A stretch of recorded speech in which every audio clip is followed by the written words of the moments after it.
représentation de la Chambre de commerce et d'industrie du Burkina Faso au Bénin, en collaboration avec le Conseil général du Burkina Faso près le Bénin, a organisé une rencontre entre les opérateurs économiques burkinabés résidant au Bénin ce samedi 24 septembre 2022 à l'hôtel Golden Tulip de Cotonou. La représentante de la Chambre de commerce et d'industrie du Burkina Faso, Rosine Ouedraogo Bambara, fédère des énergies et expose les potentialités. 5 communications au total et des questions-réponses. Les communicateurs nous donnent leurs impressions. Le représentant de la Société nationale burkinabé d'hydrocarbures est plus connu sous le nom de Sonabi.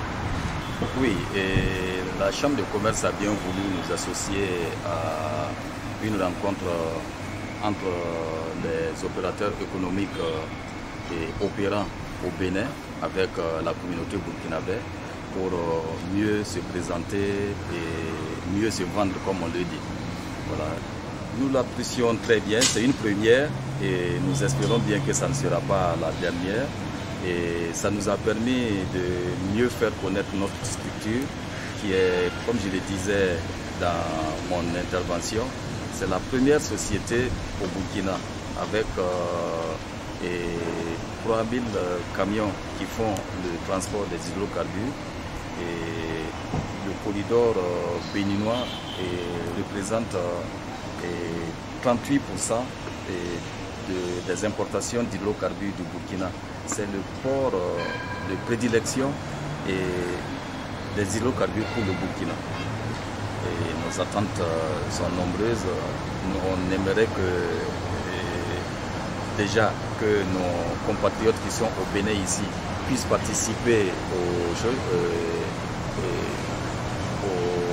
aux activités de la Sonabi, soit en étant transporteur d'hydrocarbures, soit en étant fournisseur d'hydrocarbures à la Sonabi, qui, comme je le disais aussi, a dédié une bonne partie des importations, des achats aux nationaux. Et la Sonabi est une société créée en 1985 et elle a un capital de 3 milliards et son chiffre d'affaires en 2022 est de plus de 1100 milliards de francs CFA.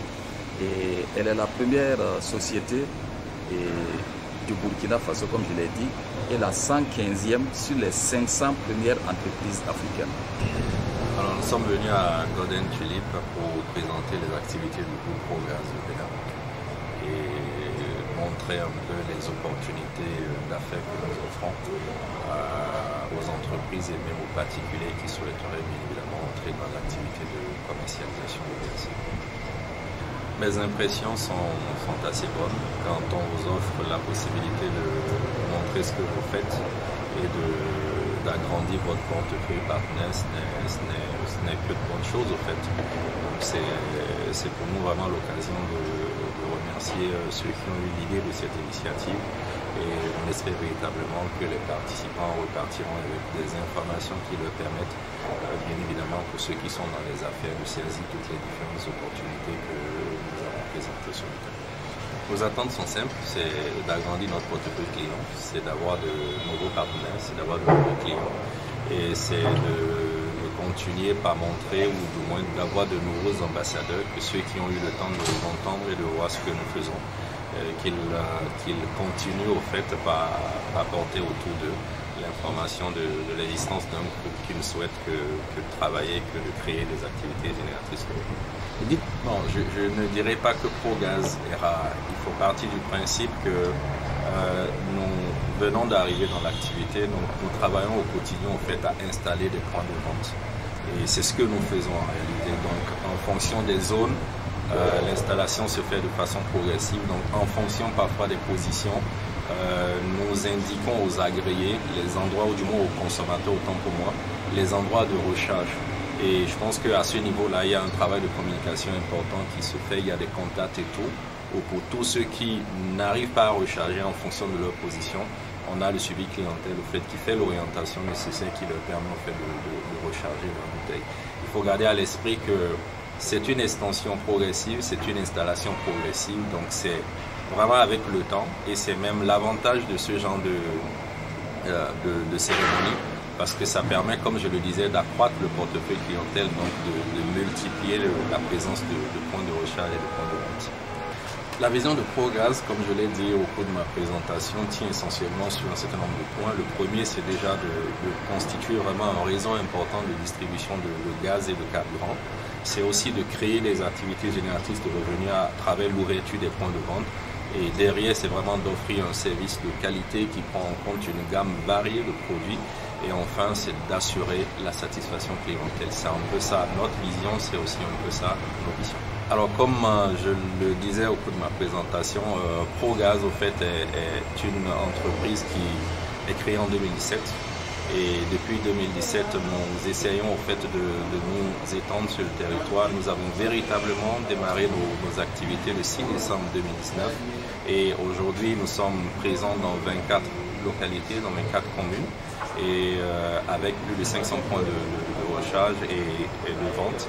Et l'objectif, au fait, pour nous, comme je le disais, c'est vraiment de couvrir les 77 communes. Je crois que c'est une très belle rencontre, une belle initiative qui permet aux entreprises burkinabées étatiques qui sont en port et aussi aux entreprises burkinabées qui résident au Bénin de se rencontrer, de partager beaucoup d'informations qui concernent déjà comment s'organiser au niveau du Bénin et comment continuer à contribuer à l'activité économique au Burkina Faso. Donc c'est une très belle rencontre que nous avons eu le Burkina, le Conseil burkinabé des chargeurs à participer et à donner notre point de vue, de présenter sur notre structure. Donc c'est vraiment une rencontre à renouveler et nous sommes toujours partants pour les éditions à venir.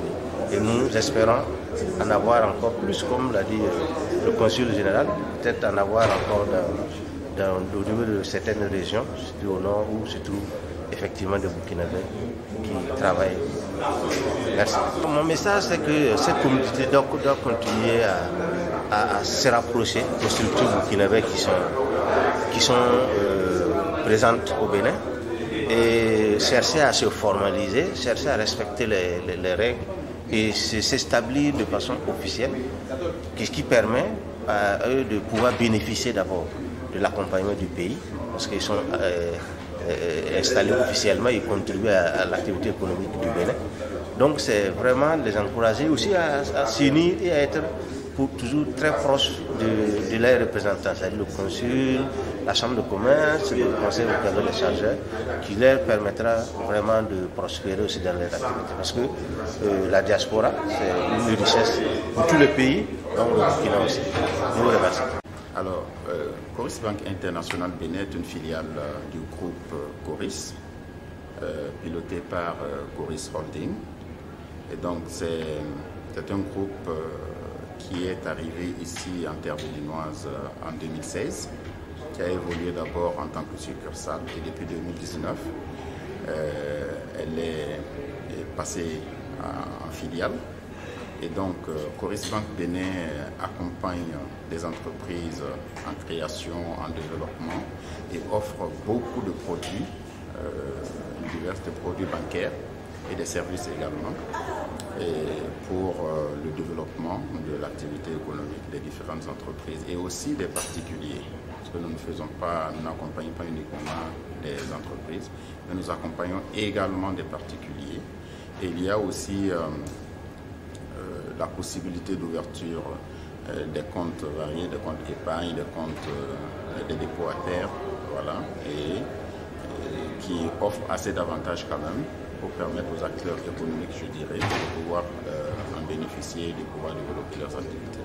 De satisfaction parce que cet atelier a permis déjà de prendre connaissance de la force en termes de représentation de la communauté burkinabé ici au Bénin, et aussi de pouvoir déjà tisser des bases de partenariat. Parce que de toute façon, c'est à travers des rencontres comme ça que vous découvrez des entreprises présentes qui ont aussi besoin de vos services.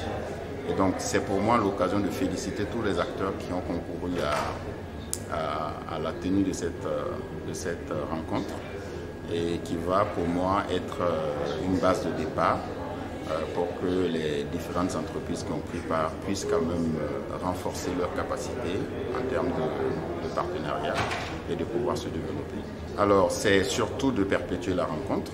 Voilà, j'invite la Chambre de commerce et d'industrie du Burkina de perpétuer cette rencontre et surtout d'associer aux prochaines éditions des acteurs béninois.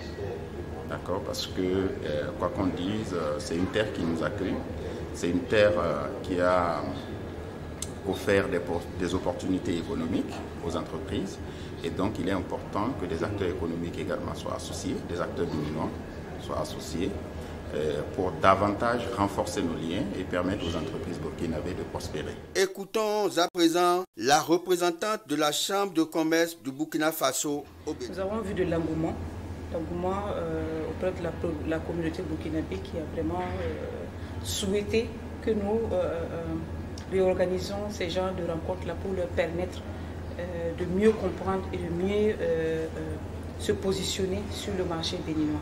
Donc avec toutes les structures d'appui au secteur privé burkinabé qui sont là, donc nous allons vraiment nous y atteler pour leur donner satisfaction dans les mois à venir. En tout cas, ça a été un franc succès et on ne peut pas dire qu'on se félicite, mais on se félicite quand même pour la réalisation de cette activité-là au niveau du Bénin. Je vous remercie.